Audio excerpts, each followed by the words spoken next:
friends, and welcome to True Crime Tuesday. It's been a little while, I know. I'm sorry about that.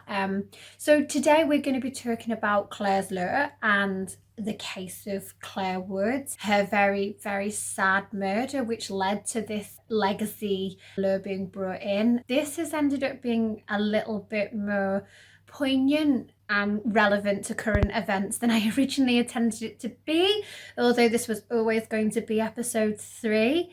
Obviously things happen in the world that we just can't predict. The disappearance and murder of Sarah Everett and the response to that, the fact it was a police officer that committed that crime, the vigil, the fact the police came and dealt in such a heavy-handed way with that vigil, and then on top of this, Sarah Everard's disappearance and murder led to so many women coming forward and starting a movement and sharing their experiences and stories. And what was trending on Twitter? Not all men. Not all men. Not all men. I know, someone who does the kind of work I do, I've had the privilege of women having felt safe to share many stories about women's experiences at the hands of men, sometimes strangers, sometimes men that they know. And this isn't something that women are being hysterical about or lying about or making a fuss over. 2 women every week die at the hands of their intimate partners or ex-partners. The death rate of women at the hands of men is extraordinary. And no, nobody's saying that men don't die at the hands of men, because they absolutely do. Men even die at the hands of women, but you only have to go on to any true crimers YouTube. How many times is it women killing men? Out of 100 videos, maybe 3. Women don't tend to just go and kill strange men. It doesn't happen that often. But men going and killing random women, the statistics are just so uneven. And I think the difference as well is that when men kill men, it's not because they're men. It's generally to do with toxic fucking masculinity and patriarchy and showing dominance and all that bullshit stuff that literally is the same thing that contributes to men killing women. It's all part of the same fucked up shitty puzzle. And it was just really heartbreaking and disappointing seeing that the response to women pouring their hearts out and sharing their pain was, well, not all men. Not all men. Men get killed too. Men suffer abuse. Again, it's like going into a cancer fundraiser and getting up and going, what about heart disease? What about heart disease? It's never you don't see these same men petitioning about men's rights and safety when there isn't a movement being pushed by women about women's rights and safety. It's only ever done as a response to women speaking up. It's always a deflection. It's always like, oh, well, what about this? Not all men trending after a woman's murder at the hands of a fucking police officer. And I think a lot of people failed to understand exactly why women were so angry, especially at the police response to Sarah Everard's vigil, and why the police have a lot to answer for. Now, I know that if you folks had watched my first True Crime Tuesday video, Media, Murder and Misogyny, you probably had a little bit more of an idea, right? Because this isn't a new thing. It's historical. It's a running pattern that women's safety has not been at the forefront of criminal justice. Women have struggled to be believed. Women have had to prove that they are honourable women, that they are decent women in order to be given a shit about within the criminal justice system. With that said, this case, the murder of Clare Wood, I think if you are maybe struggling to understand at all the anger towards the police and just why women are so fucked off, I'm hoping that this case maybe will shed a little bit of light on that, because It will make you feel very sad and very angry, very infuriated. It's a difficult case to discuss. And I'm just going to start with the byline that leads an awful lot of articles and documentaries.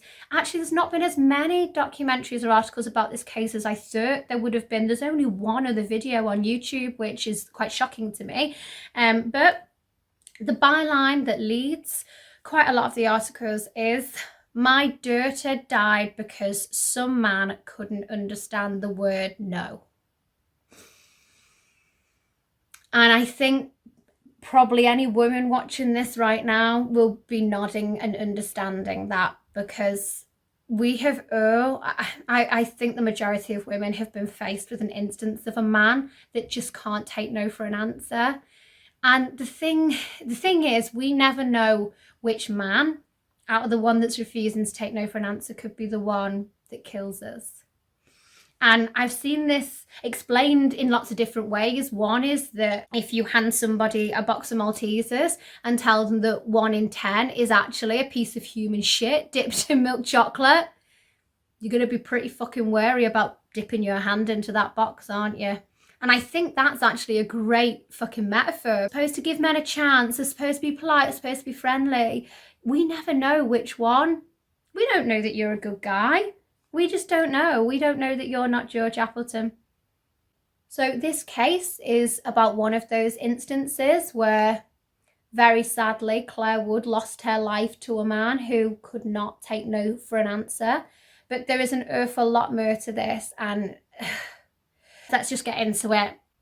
Michael Brown, who was Clare's father, described her in an interview in 2019 as a free spirit. She never brought trouble to the door. She was a canny lass with a wicked sense of humour. Michael had adopted Clare when she was 15 years old and had raised her like his own child. Clare's mum had very sadly passed away from cancer in 2005. By all accounts, Clare and Michael had an incredibly good, close relationship, and he was very supportive of her. Now, Michael was a prison officer at the time of Clare's very sad murder, and he was working at HMP Leeds, which adds a really interesting dimension to this story, because Clare actually had someone looking out for her that had knowledge of the criminal justice system. And it shows that when people sort of blame stupidity or ignorance for ending up in abusive relationships, even having that knowledge and experience, it doesn't really mean shit, does it? Anyway, Clare grew up in Batley before moving to Manchester, where she got married and she had a daughter. Unfortunately, the marriage didn't work out, and Clare moved back to Carlisle, and then she moved back to Salford in Manchester to be closer to her daughter. I believe she had shared custody with her daughter with her ex-partner, had got a house with a garden, and by all accounts, she was very happy. And after moving house, settling in, Clare decided she wanted to look for a new relationship. From the research that I've done and the videos that I've watched, it strikes me that Clare was the type of person who just wanted to love and be loved. And she hadn't really had much luck in relationships. Relatable. She'd got her perfect house for her, was very happy with her daughter, and just wanted to complete that happy ending. So Clare had been on a number of dating sites, and in April 2007, she rang her dad Michael to say that she had met somebody. And as you are when you meet a new bloke, she sounded really happy. She sounded absolutely infatuated and incredibly excited. Clare had met a man on Facebook called George Appleton. Her dad Michael described George as being the latest love of her life. Michael said that she had already said that they were going to get married, that she was going to spend the rest of her life with him. They were already very quickly planning this future. So, you know, she was head over heels. One day, Clare and George paid a surprise visit up to Batley to visit Michael. And also I think they called in on Michael's son as well. They went and, met the family, did surprise visits. And Michael says that he just took an instant dislike to George. There was something about his aura that just wasn't right. He felt like George was casing his house. He just got this vibe. And then Michael spoke to his son. Actually, his son had rung him and said, "Did you meet him? What do you think of him?" And the pair of them agreed that something just wasn't right. Michael just said he just didn't want anything to do with him. He didn't want him in his house. So after Claire and George had left, Michael rang Claire and said, "Please don't bring him back here again." So because Michael had these feelings and Claire was already talking about marriage and a future, Michael was really concerned, and he said, if you marry him, it's going to put a real strain on our relationship. So in an attempt to, I think, build bridges to look like she was opening up and sharing with her dad, and also to, I think, try and explain to Michael maybe why he was feeling that way, because remember, Michael, prison officer. So Claire discloses voluntarily to Michael that George has a criminal record. She says that, he's got a criminal record, he served time, he's been in custody, it was for motoring offences. He's not perfect, that's probably what you're picking up on, he's made mistakes. Now, this made Michael curious, because if you don't have any knowledge of the criminal justice system, that sounds really plausible. Someone saying, "Oh, I did a bit of time in custody, it was motoring offences, I made a mistake, it wasn't anything too bad." Sounds plausible, yeah? It is so rare for someone to go to custody for motoring offences, okay? Nobody's going to custody for motoring offences unless they are really serious. And straight away when I heard that, I was like, And Michael straight away went, And he doubted it. He was thinking, unless he did something really fucking bad, he was not sitting in custody for years for a motoring offence. So he was worried, Michael. He had these suspicions. But the thing is, he'd already said that he didn't want George coming to his house. He didn't want to alienate Claire, especially if this guy was a bad egg. He didn't want to be alienating his daughter completely. He didn't want to upset the apple cart too much. So at that time, he did keep those suspicions to himself. But he was wary, and Claire knew he was. In the interviews with Michael, you can see the pain and regret in his voice, like maybe he should have pressed further. So for several weeks, months, the relationship seemed to be going okay. Well, in fact, George was described as having the gift of the gab. Very romantic, very charming, funny, kind-hearted. But quite quickly, Claire started to have some concerns about George's behaviour. Jealousy started to appear, with George questioning who she was speaking to on Facebook. He wanted to be by her side all the time. He couldn't accept that she would want to go and do things without him, go shopping or go out with her friends. He wanted to be attached to her by her side 24/7. Very quickly, the mask started to slip. And it became apparent that George wasn't the kind-hearted, funny, loving person that he had initially presented himself to be.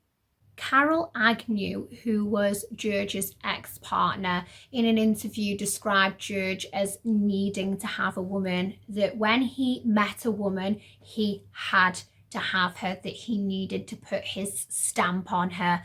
But that unfortunately, by the time the woman would realise that and what was happening, it would be too late.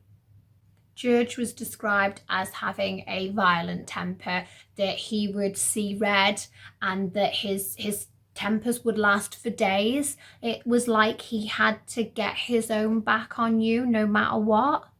So Claire started to get really worried about George's behaviour. She had a daughter to think about, and she just didn't want this anymore. Now, I don't know if you are familiar with domestic violence statistics, but it's statistically proven that the most dangerous time for a woman who is in a relationship with domestic violence, the most dangerous time for her is when she attempts to leave. And in the case of Claire and George, that was exceptionally true. George could not cope with rejection And it was once he felt rejected that he became incredibly dangerous. So after 18 months, Clare had had enough of George's behaviour, and on the 2nd of October 2008, she ended the relationship. You can find online the letter that Clare wrote to George. She wrote it in her diary. It's a really emotional, heartfelt letter of a woman who just loves someone but has been pushed to the edge and just can't take it anymore. So Clare had learnt that George was having an affair with other women on Facebook. I believe from some of the articles I read, it was up to 4 women. That was just the final straw for Clare. She wouldn't be able to trust him anymore, and she was done. On the 7th of October, Clare attended Pendleton Police Station in Salford to make a report against George for the harassment. He had threatened to burn her house down. He'd threatened to kill her. He'd threatened to have her stabbed, threatened to hit her with an iron. These are really serious threats this man was making, very scary threats. She was escorted home by 2 police officers who checked the house to make sure that she was safe. And on the 8th of October, Clare made a 999 call. It was at 11:11 a.m. and she was reporting that following her complaint the previous day, George was at her front door, hammering on the front door. So Clare rang 999, as we're told to do. Police tried to respond to Clare's 999 call 26 times, but they were too busy. 26 times her call was delayed because more important calls were put ahead of the queue and had to be dealt with first. So a short time later, by total coincidence, a police officer turned up at Clare's house to talk to her about the allegations she'd made the day before at the police station, and he did not even know that she had rung 999. So a police officer turns up and was not even aware that she had made a 999 call. So there's been no communication at all. This officer has come to talk about the complaints of the previous day, has absolutely no idea at all that she's called the police that day. And so this officer advised Clare to get new locks fitted, and he gave her the contact details for referrals to domestic violence support agencies in the Salford area. Now, this officer goes to Appleton's house and arrests him on suspicion of criminal damage in connection to the 999 call Clare had made that morning. So Appleton was released the same day, and he is released with the conditions that he is not to contact Clare and he is not to go to her street, okay? So he can't enter the street that Clare lives on.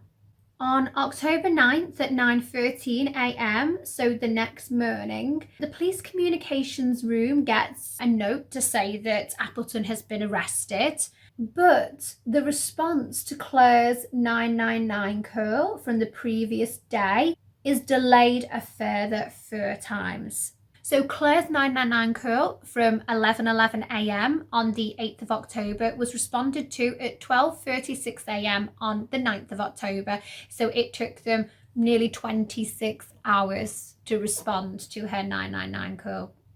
Now, here is where you're going to get really angry, friends, because as I'm sure you have guessed, George Appleton's criminal record was not for motoring offences. No, that was not what Mr. Appleton had been in custody for. Mr. Appleton had a prolific history for violence against women. Appleton had seriously abused women in his past, and Greater Manchester Police were aware of this history. It was all there on record. So George Appleton had actually served 3 prison sentences before his relationship with Clare Wood.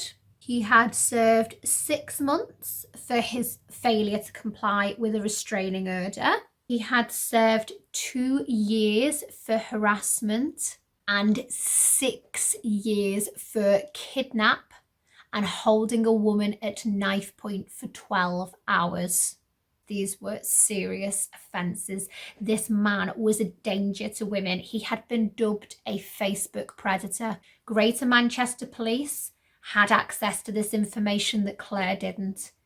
and they did not share this information with anybody. Clare's family have since said that if Clare had known about George Appleton's violent past, she would have never entered into a relationship with him in the first place, but that if she had been told at this point, when he was starting to threaten her, that he had this violent past, she may have acted differently. Her dad was aware he was making a nuisance of himself, but not quite to the extent. And Michael says that if she had known that he had past history of following through with violence, that she might have taken him up on his offer for her to pack up and go and stay with him for a while, when instead her response was, I don't want him to chase me out of my home.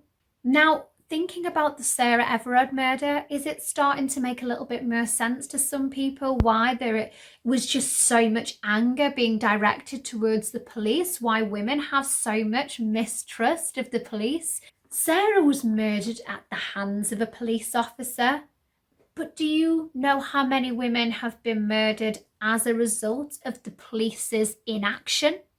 The police may not have held the knife themselves and killed her, but their inaction, their failure to believe the woman, their failure to take those threats seriously, they're indirectly responsible for the deaths of many, many women.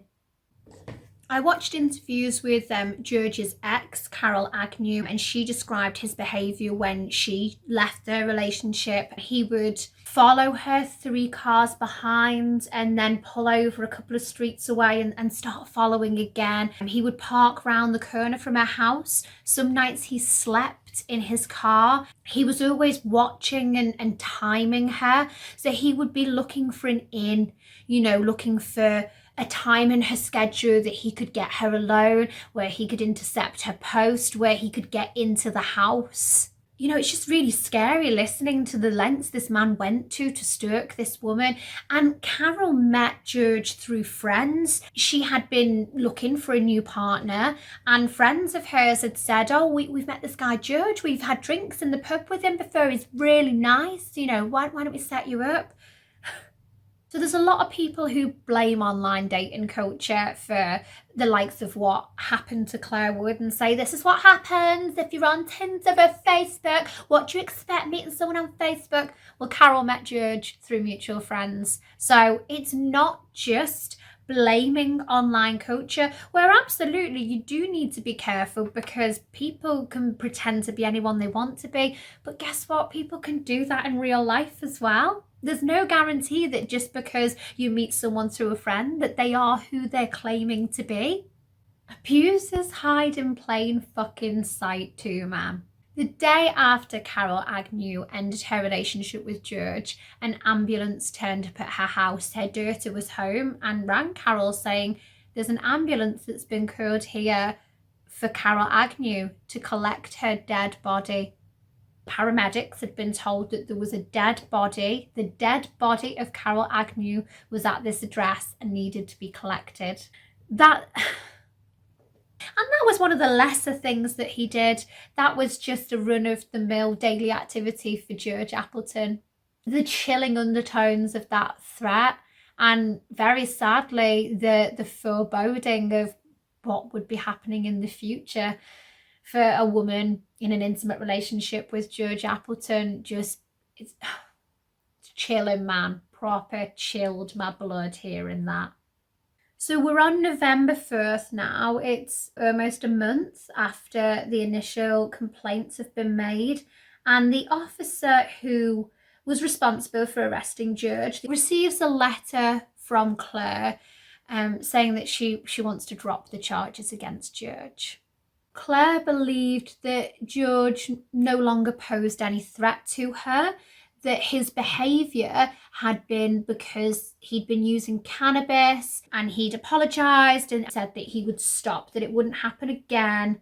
Now again, this is really common in DV cases, and if you don't have the correct training around domestic abuse and domestic violence, I can see why people get frustrated, and you can see why police officers get frustrated with this kind of behaviour. Because for police officers, it's difficult. Does she want him in prison? Does she want to marry him?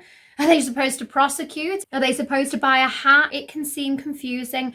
because there's such a long gap between when abuse gets reported, when the person then gets arrested, when the trial then happens. It can be a massive gap. In this case, it was nearly a month. And that's a very long time for an abuser to wheedle their way back in with their victim. Because again, don't forget, these are victims. They have been groomed by this person. We talk about statistics. When I was working criminal justice, we were taught that by the time a woman actually reported an assault against her, it would likely that there had already been 32 instances of violence that had happened before the first report to authorities. And again, in this case, nobody had been following up when the no contact order had been breached. Nobody had been responding to Clare's 999 calls. And nobody had told Clare George's history. So when he came and made her feel sorry for him and begged for forgiveness and said it was because of cannabis, she had very little reason to not want to believe him. So let's fast forward to January the 6th. George Appleton was bailed again. When you've been bailed, you have to go back before the court again and be rebailed. This has happened a couple of times already, that George had been rebailed. And on January 6th, when he went in for his bail hearing, he requested that changes need to be made to the conditions of his bail, because he had a friend that lived a few doors down from Clare that he wanted to go to be able to visit. This was an incredibly dangerous man with a violent past that was documented, and the courts were like, okay, that's fine, no problem, we'll amend them for you. So George has now been granted permission as part of his bail conditions to enter Clare's street. On January 18th, Clare calls Greater Manchester Police to say that she has been sexually assaulted by Appleton. Now again, this is where we get really angry. On July 19th, George Appleton contacted Greater Manchester Police to say that Clare had been threatening to make a complaint against him. So he rings the police and he's like, yeah, my ex-girlfriend that I've been threatening. Oh my God, she was threatening to make complaints against me. Has she put a complaint in against me? Because she said she was going to. And Greater Manchester Police said, yeah, she has. So, wait. This man with this really fucking violent history is told that his victim has put a complaint in against him. They told him, yeah, she's putting a complaint against you. I just don't know on what planet you would think it would be appropriate to tell an abuser that their victim has made a report against them while they're still sitting at home. He made the call to the police station at 2:43 a.m. and he was arrested at 3:29 a.m. So there was a 45-minute window before they told him she'd put a complaint in, and they actually bothered to go and arrest him. I mean, who tells an abuser that their victim has reported them? Can you see why this is such a maddening case?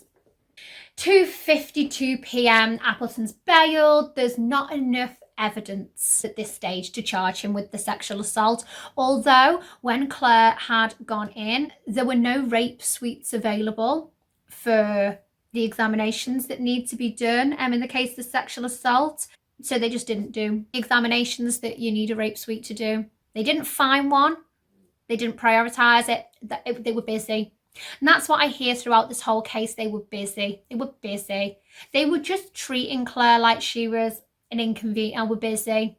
Down on the list of priorities. So Appleton's denied the allegation, is bailed till the April the 20th. His violent past, his convictions, his history, still not being brought into any of this. And at this point, Greater Manchester Police finally request a home link to be put into Clare's home. So that's a panic alarm that and it immediately contacts the police. Finally, at this point, she's got a home link alarm request to be put in.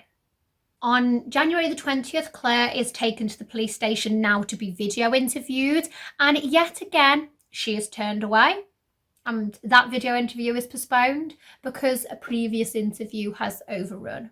On January the 21st, a risk assessment is forwarded to do with the fire threats against Clare. So the threat that was reported on October the 7th by Judge Appleton to burn her house down, the risk assessment, the fire risk assessment, is put through on January the 20th. Over the next few days, there's a few more instances in the police records along the pattern of what's previously happened. Judge Appleton contacted the Greater Manchester Police asking if Clare had reported him for breaching his bail conditions. They told him that she hadn't. They're just telling him, whether his victim has spoken to the police or not. And then, so I think it was to do with contacting her via social media. He rang the Greater Manchester Police and said, has she reported me? Because she's threatening to. And they said no. And then she did report him. Then the next day, he contacted her on social media. So it was like he was playing a game. He was contacting the police preemptively, like saying, oh, well, has she reported me because she's threatened it? And they say no. And then the next day he does contact her. So then she does report it. So he was playing games and using the police to do it, to discredit her.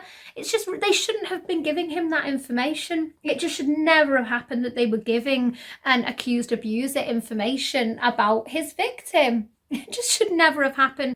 So in the meantime, Clare has self-referred into the Salford Independent Domestic Abuse Support Service, and she's had hardened windows put into her house that can't be broken, with bricks being thrown through. She's had her letterbox removed, or stoppers put on the letterbox so that petrol bombs can't be put through, because apparently that's really common. They have instances of arson, of disgruntled domestic abusers putting petrol bombs through their ex-partners' houses. And the Domestic Abuse Support Service had absolutely zero communication about Appleton's precons either. There was no MARIC that happened, which is a multi-agency meeting where everyone gets together and discusses people who are of concern, high-risk cases.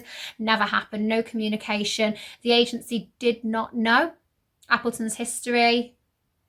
On January 23rd, Appleton was arrested again for sending 3 automated messages, computer messages to Clare. I don't really know what that means, but effectively he was contacting her in ways that he wasn't supposed to, breaching his bail conditions. And George was then de-arrested the same day, because after talking to a custody sergeant, they decided that it was a relatively minor and non-threatening breach of his bail conditions. So they just decided that wasn't worth arresting him for, de-arrested him, let him go. Let him go. Yeah. Now, on January 23rd, Clare was finally video interviewed in relation to the sexual assault allegation against Appleton.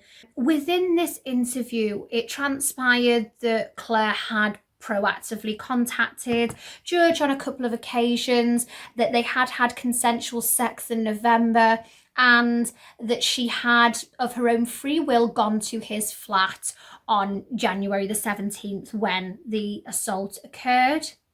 And unfortunately, when the original officer, the one who had attended Clare's home all the way back on the 8th of October, submitted the CPS file for prosecution in relation to the original theft and harassment charges, they did not mention the sexual assault allegations. They had been left out. They decided that it wasn't worth prosecuting. Again, domestic abuse is so messy and so complicated that you can't leave a sexual assault allegation off because the person went to their house. But again, Clare hadn't had an examination in a rape suite because they were busy and there wasn't one available. She wasn't video interviewed until the 23rd of January. On January the 28th, The CPS advised that Appleton should be warned under the Harassment and Protection Act in relation to contacting and harassing Clare. On January the 30th, Appleton attended Swinton Police Station to answer bail, and he was issued with a fixed penalty notice for causing criminal damage. He was not issued a warning under the Harassment and Protection Act. On February the 2nd, Appleton finally followed through with what he had threatened to do to women so many times before. Appleton raped Clare, he battered her, beat her over the head with a blunt object, he strangled her, and when she was finally dead, he set her body on fire and then balanced an ashtray on her chest to try and make it look like she'd been smoking in bed. And immediately after, Appleton went on the run. Clare's body was discovered by a family member 4 days later after nobody had had contact with her. There was a national manhunt looking for George Appleton, and he was discovered on the 12th of February hanging in a derelict pub about half a mile away from Clare's house. This case just makes you so angry, right? It's so senseless and so meaningless. One, because of the just catastrophic police fuck-ups all the way through, the way they just dismissed Clare, never prioritised her, didn't give a fuck until she was dead. But secondly, why do what George Appleton did? Why go to those lengths to harass her and threaten her and frighten her, that inability to cope with rejection, to then finally kill her and then just take his own life? What was the point? He left a daughter without a mother for what? What was it for? What did any of it achieve? It's just so senseless. And the thing I think that gets me is Clare did everything right, man. She did everything that victims are told they're supposed to do. She left a cheater. Because we're always told, why just stay with a cheater? She left a cheater. She reported to the police straight away. She kept ringing the police, kept reporting. There were lots of, I've missed bits out because otherwise this would be like a 5-hour video. But she even reported in the police logs when he poked her on Facebook, and just all the things that he did that breached his conditions, she reported. He had a prolific history. No one ever told her his history. His history did not come out to her family and to the media until 18 months after her death, when the post-mortem coroner's report was finally done, because there was so many investigations into Clare's death that it took 18 months to get a final coroner's report. And basically it was because as soon as her body was found dead, then it had the attention of Greater Manchester Police. Sorry, I just kicked the camera. I'm angry, man, I'm angry. And it was a case of, oh, fuck.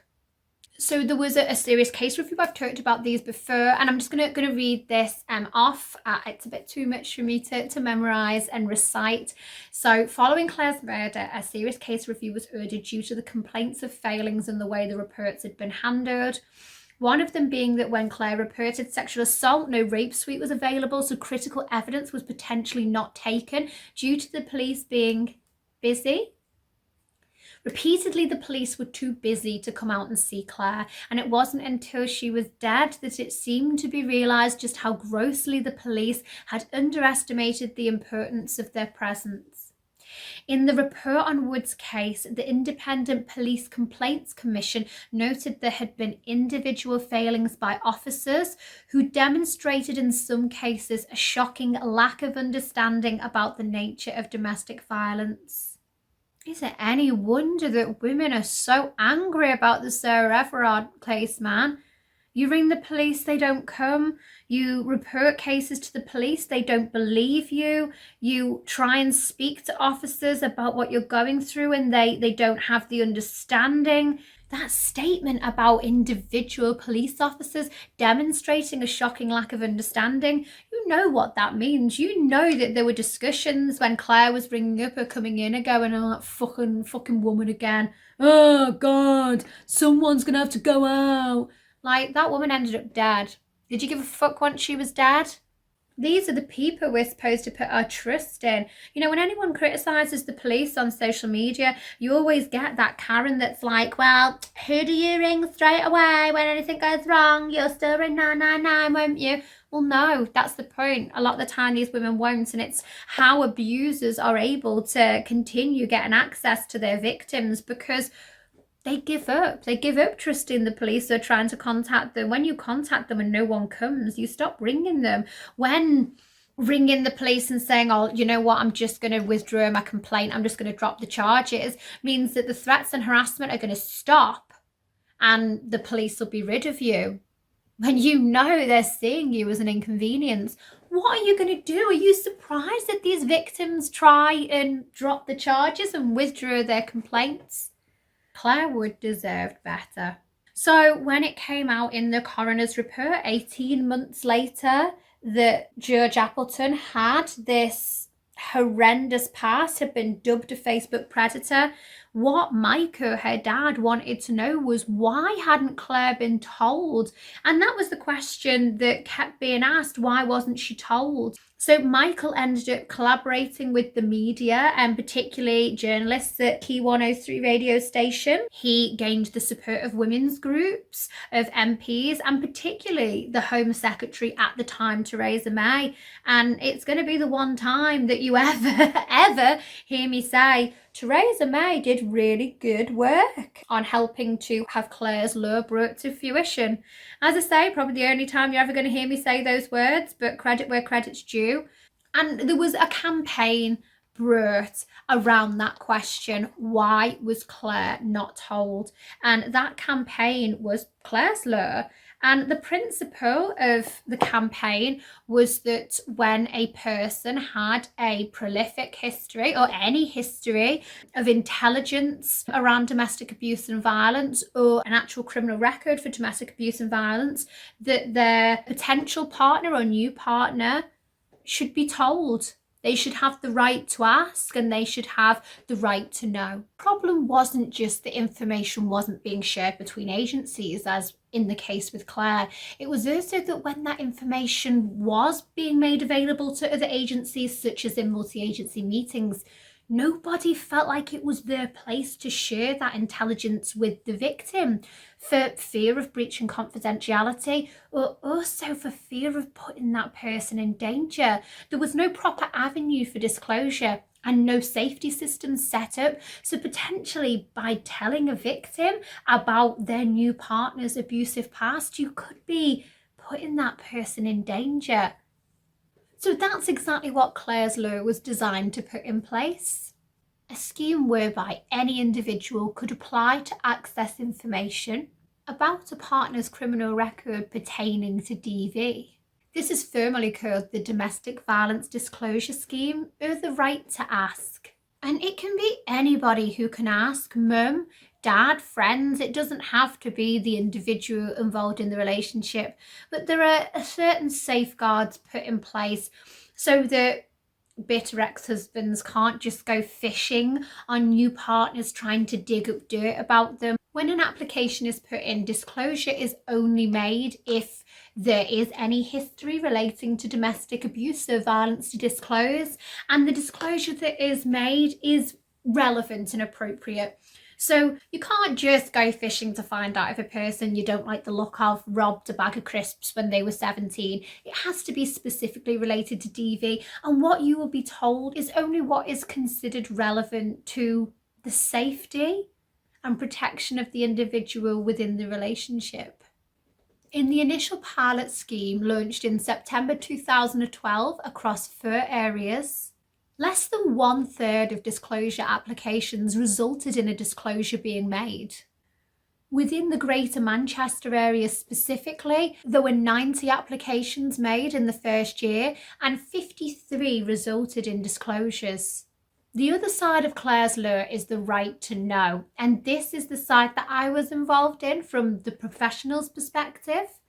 And this is where if you're an agency that's involved with a person who has a history of DV and you suspect that they've entered into a new relationship, or alternatively, you are working with a client who has entered into a new relationship, and you know from hearing the name in previous meetings or discussions that the person that they've entered into a relationship with has a history of DV. They have been in meetings with previous partners because of their behaviour. You as the professional can put an application forward, and then the police have to go and make a disclosure done in the relevant and safe way so that they have the information, they can make an informed choice. And as part of Clare's law from the right to know perspective, it's not just telling the person, it's also involving all the other agencies, social services, housing, that can put a support network in place, because generally within abusive relationships, there's a lot of control and coercion. It might be that upon telling that person that their partner has a prolific history of domestic violence, they are pregnant and they've given up their job and they're reliant on this person for money and housing. So it's not always quite as simple as the new partner finds out and just goes, okay, bye. The other side of Clare's law is that it puts those support strategies in place. So if the partner isn't yet ready to leave, or they don't have the means to leave, they're not just left unsupported. It creates a safety net for a victim who may very well be disempowered. Clare's law was launched nationally on March the 8th, 2013, on International Women's Day 7 years ago. So you can see it's really hard not to draw parallels between this case and the brutal murder of Sarah Everett, although they're different in that one was intimate partner violence and one was stranger violence. Still those inexorable links that you can't help but make. And it does ask the question, has enough changed in the last 7 years? Have enough lessons been learnt by our police and our justice system? We were talking about this in week 1 of True Crime Tuesday in regards to the Ripper murders in the 1970s. We're 30, 50 years on. Are women yet being believed, listened to, supported? It has been absolutely soul destroying as a woman doing the work that I do during this time. This is a time when serious, hard conversations are happening about the safety and rights of women, about women's trust in the systems that are supposed to be there to protect us. And as I mentioned in the introduction to this video, it's been really hard seeing that the focus for a lot of men has been doubling down on denying any participation in women's oppression. You know, along with not all men, the second most tweeted hashtag on Twitter was Piers Morgan. Piers Morgan was part of the phone hacking scandal that we talked about in episode 2 of True Crime Tuesday in relation to Sarah Payne. He is a gamony white misogynist, and his name is being defended and spoken above the voices of female victims of racism, oppression, violence, harassment. The fact that some men, and so many men, have needed to put themselves and their white male idols at the forefront of conversation is really demoralizing and heartbreaking. So for my female identifying friends, I know it's yet another responsibility that's placed on our shoulders, talking about Clare's law as a tool to be utilised with the right to ask. But I just implore you, I know it's yet more emotional labour, but until the time comes when men and intimate partners stop abusing us and harassing us and raping us and killing us, it's a tool that's there. and it's a tool that can save lives. If you meet someone, especially if you meet someone online, it doesn't necessarily matter, because I had a partner that was my boss that turned out to have a history of DV that I knew nothing about. And in the case of Carol Agnew, George Appleton's previous partner, she met him through mutual friends. So don't think that you're safe just because you've met someone's friends or their family. I shared a thread on my Twitter this week. I actually don't have any followers and I don't follow anyone on my Twitter. It's very new. And I think that's why I felt emboldened to share the thread of tweets that I did, talking about my ex and his attitude towards his friends. I might share it on here, not sure. But just because you know someone, you know their friends, and you meet their family, doesn't mean that they're not an abuser. It doesn't mean that that person is safe, because very often family, friends of somebody will double down to protect them because they don't want to acknowledge that person is bad. They don't want to break their friendship with them. It's inconvenient. They don't want to think badly of their son. Look at Brock Turner's dad crying because he couldn't eat steak in prison. He raped someone. You know, people's family and friends will make excuses for them. They will protect them. They will have their backs, even when that could potentially put you in danger. If you start seeing someone and something just doesn't seem right, they're shady about their past, or they exhibit those signs of jealousy or coercion or control, they start getting funny about where you're going, what you're wearing, you know what? There's no harm in putting in a Clare's Law application. And if it comes back and there's nothing to disclose, it doesn't mean that there aren't some red flags there, potentially, but at least you know what you're dealing with. And alternatively, you get contacted, I think it's after 30 days, and that person's been keeping secret from you. And I know that the Jason Collier meme was funny and it went viral because that guy was just cheating everybody and he had something ridiculous like 4 fiancés on the go. But actually, as much as we laugh at that, is that not indicative that even when someone was wasn't he chief of police, even when they have a big social media presence and you're sharing pictures with them online, is that not an example of how people can hide in plain sight? How people can lead double lives? And you know, sometimes it can be far more fucking insidious than just their cheating. So if you have just that niggling doubt that maybe someone's not being honest with you, this is a tool you can use. And I know this video is really long and I know it's heavy, but this is the reason I needed to make this one, especially after Sarah Everett. Just ask. It's a tool that's there. More people should know about it. I don't think enough people know that it exists. It's there to use. And particularly to my male identifying viewers, the people that happen to stumble across this video, 2 women per week are murdered at the hands of their current or ex intimate partner. 2 women every week. That is a shocking statistic, and that does not even include the number of women who are sexually assaulted, raped, bullied, controlled, coerced, all those other terrible, terrible things by the current or ex intimate partner. And it doesn't include the number of women who are murdered at the hands of a complete stranger, someone they've never met, or harassed, or catcalled, or threatened, or followed, or stalked. Is this starting to make a picture? Women are dying at the hands of people who are supposed to love and care for them. Every day, women are being bullied and abused by the people who are supposed to cherish and care for them on a daily basis. And not all abusers are so extreme.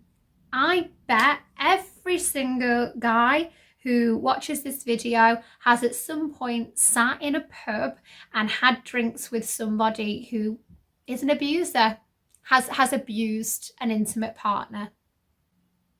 Quite a lot of you are probably friends with a guy who is one of those guys.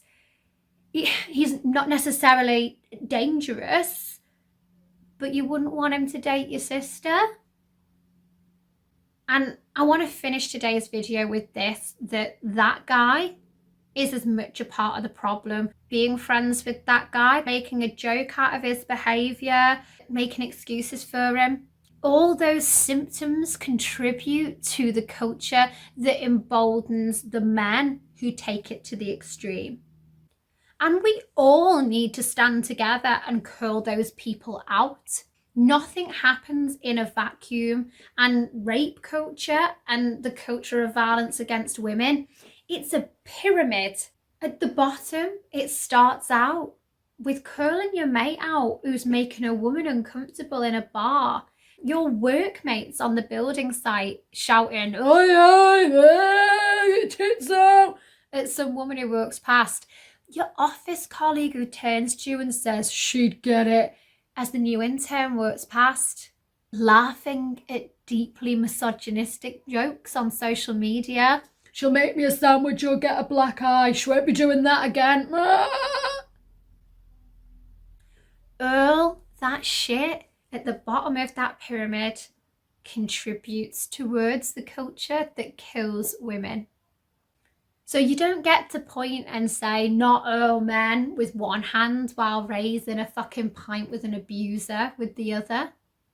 Speak up, speak out, and let's all make it really clear that misogyny, that violence against women, it's not funny and it's never acceptable. When we create a social and cultural shift as a population, it spills over into institutions like politics and law enforcement. When society shows zero tolerance on something, the institutions that are made up of members of that society follow the same ideologies. When our mindset changes as a whole united society, then women will be listened to, women will be believed, and crimes against them will be treated and handled with the seriousness that they deserve, instead of, "Well, what were you wearing? Why did you let him into the house? Why were you working that way alone? Well, you had sex with him before. What did you do to ask for it?" We need to stand together and make it so that it is always the perpetrator's fault. And also, if you're someone who's maybe used the "not all men" hashtag, has not really understood why it's making so many of us so angry to see that response, hopefully this might help you to understand that right now we fucking need you to stand with us.